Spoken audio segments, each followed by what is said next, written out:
Très bien. Donc, on va passer à une nouvelle configuration de main que je veux mettre quand même de l'emphase sur cette configuration-là parce que à chaque moment que vous allez pouvoir avoir la figure de 4 renversée, je vous propose ou je vous conseille vraiment d'aller chercher cette figure de main. Donc, comme vous avez vu, souvent quand on a une clé de talon, on va chercher paume à paume ou poignet à poignet. Cette fois-ci, on va aller un peu comme un étranglement arrière, mais inversé. Okay? La raison pourquoi je dis que c'est inversé, c'est que je vais commencer dans ta jambe gauche au sol. Regardez bien, OK? Je vais faire la même exposition de talon qu'on a faite précédemment.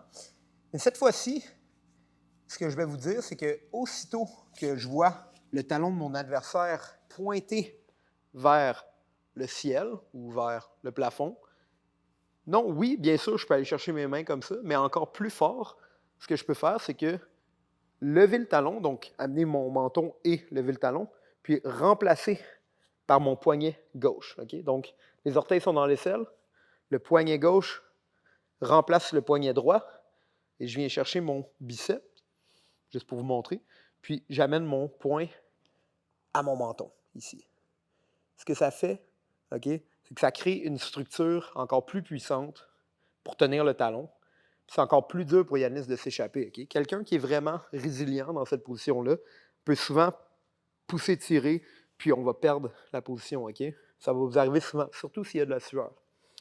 Par contre, si je remplace avec la figure de 4, puis qu'Yannis tente de bouger ou quoi que ce soit, c'est extrêmement difficile.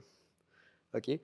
Bon, si on se retrouve dans cette situation-là, pour briser la jambe, okay, à partir de là ou atteindre la soumission, une des meilleures méthodes, en fait, c'est de penser à amener ses coudes. Vous voyez mon coude droit ici. L'amener vers les fesses de Yannis, puis de retirer mon coude gauche par là-bas. Donc, je fais une rotation, puis c'est mon dos qui travaille. Okay? Donc, juste pour un petit récapitulatif, je me lève, je commence à tourner tout vers la gauche, puis j'attrape le talon. Du moment que je vois que le talon commence à aller vers le ciel, c'est un bon moment pour le remplacer. Remplacer mon poignet droit par mon poignet gauche, saisir mon biceps, puis à partir d'ici, je peux commencer à créer de la pression.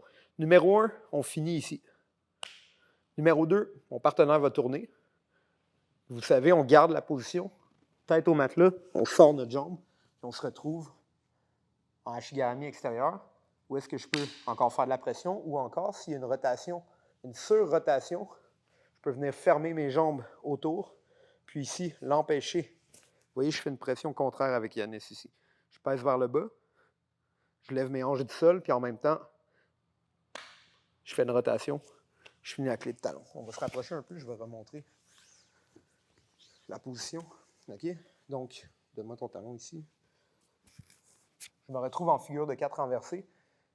Si je peux finir ici, j'ai juste à lever mes hanches du sol.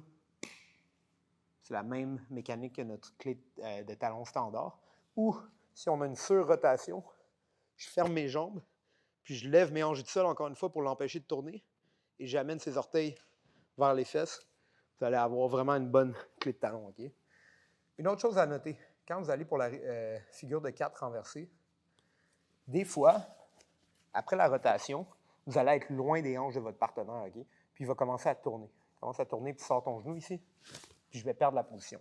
Une des manières d'attaquer, finalement, ça serait, je m'installe, puis ici, quand il se met à tourner, j'attaque la clé du genou ici.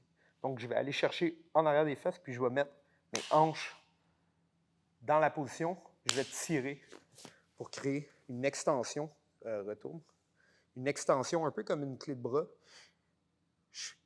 Mes hanches vont peser dans le genou, puis je vais tirer ici au talon, créer une clé de genou. Je vais juste réajuster mon micro.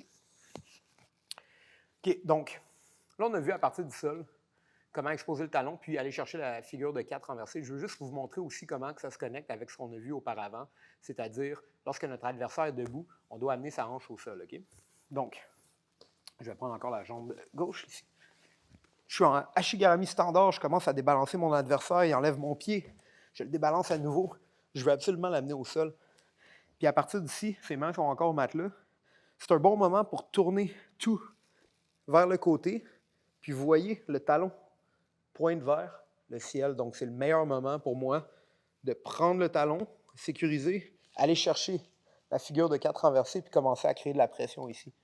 On fait une rotation, puis je me retrouve, on va tourner ici, dans une superbe position pour finir. Je peux finir un sur le côté. Si son genou commence à sortir, admettons, par là-bas, et tire ta jambe, moi, je peux finir la clé de talon, la clé de genou avec la figure de 4 renversée ici. Ou encore, mon partenaire essaie de tourner, j'écrase la jambe. On va juste replier ta jambe ici. Si la jambe est pliée, je lève mes hanches du sol, j'écrase sa hanche, j'amène les pieds, les orteils vers les fesses. Puis comme ça, je finis la clé de talon extérieure avec la figure de 4 renversée. Je vous le dis, on va la revoir aussi. C'est utile dans les clés de talon intérieures. Il y a certains moments où on peut aller chercher notre figure de 4 renversée. Pratiquez ça parce que c'est vraiment une des positions de main les plus puissantes. Puis vous allez vraiment pouvoir aller chercher une... c'est comme si vous mettez tout le haut de votre corps dans le talon, puis vous allez vraiment pouvoir isoler la cheville et le genou, puis aller chercher des soumissions vraiment puissantes.